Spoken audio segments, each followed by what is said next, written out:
Faith is a presupposition for living in the truth. And then you might ask yourself another question, which is, well, why bother living in the truth? Well, one answer would be so that reality doesn't rise up and smite you repeatedly, which it will if you're deceptive.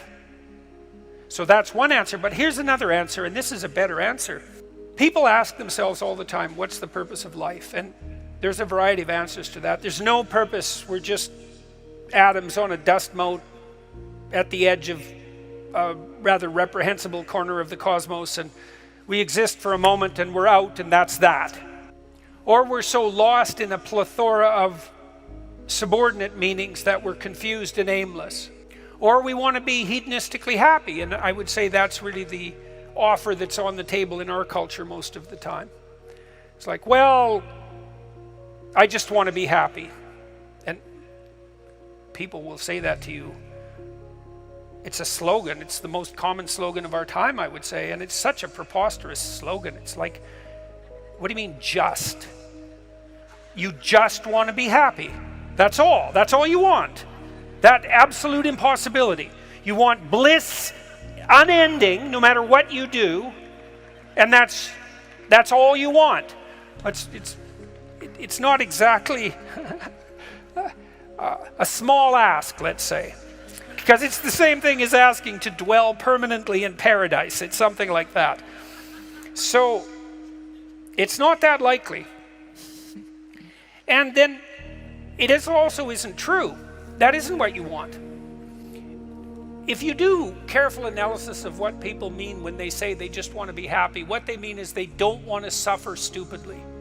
We're much more concerned with not experiencing an excess of negative emotion than we are with experiencing a surfeit of positive pleasure.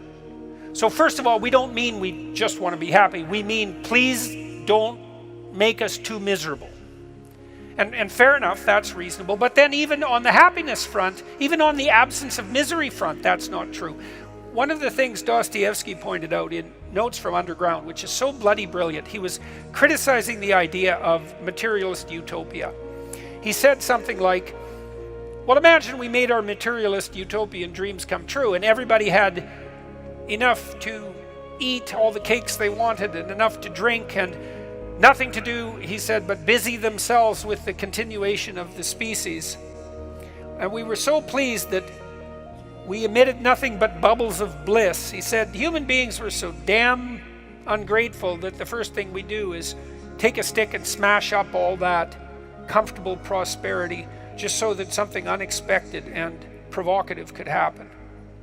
And that's very smart. You know, that's hearkening in some sense back to the story of the Garden of Eden and the proclivity of human beings to eat the forbidden fruit. It's like it isn't obvious at all that we want happiness. It isn't even obvious that we want absence of misery.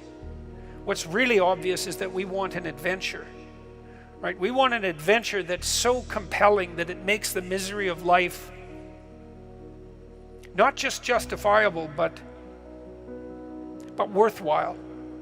You want to look back on your life, you know. You want to look back on your life, and you know this to be true. You want to be able to say to yourself, even considering a month or a week or a series of days, you want to be able to say, that was really difficult, but you know what? It was worth it. And I think that's what you want from your life. It's something like, you know what? That was difficult, but it was worth it. And that meant that the adventure was so great that it justified the difficulties. And so then the question is, and here's the question, where do you find the great adventure of your life? Well, how about in truth? Well, why? Because you don't know what's going to happen if you tell the truth. It's a mystery. It's going to lay itself out for you. And so that's an adventure, because you literally do not know what's going to happen. You have to let go of knowing what's going to happen. And so then you have that adventure, and then what is also the case is that it's you that's having the adventure, right? Because if what you're doing is living in truth, that's you, that truth is you. And so that means that whatever happens when you tell the truth is your adventure.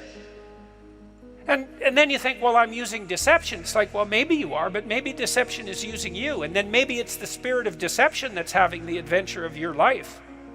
And then you might ask yourself, well, why are you so miserable and unhappy? And the answer would be, well, the spirit of deception is having the adventure of your life. You're not even there. Because if you're not living in truth, you're not there. Obviously, what's there is the spirit of deception. And you might think that's your deception, but I would be very careful about thinking that, because there have been centuries of meditation on the nature of the spirit of deception.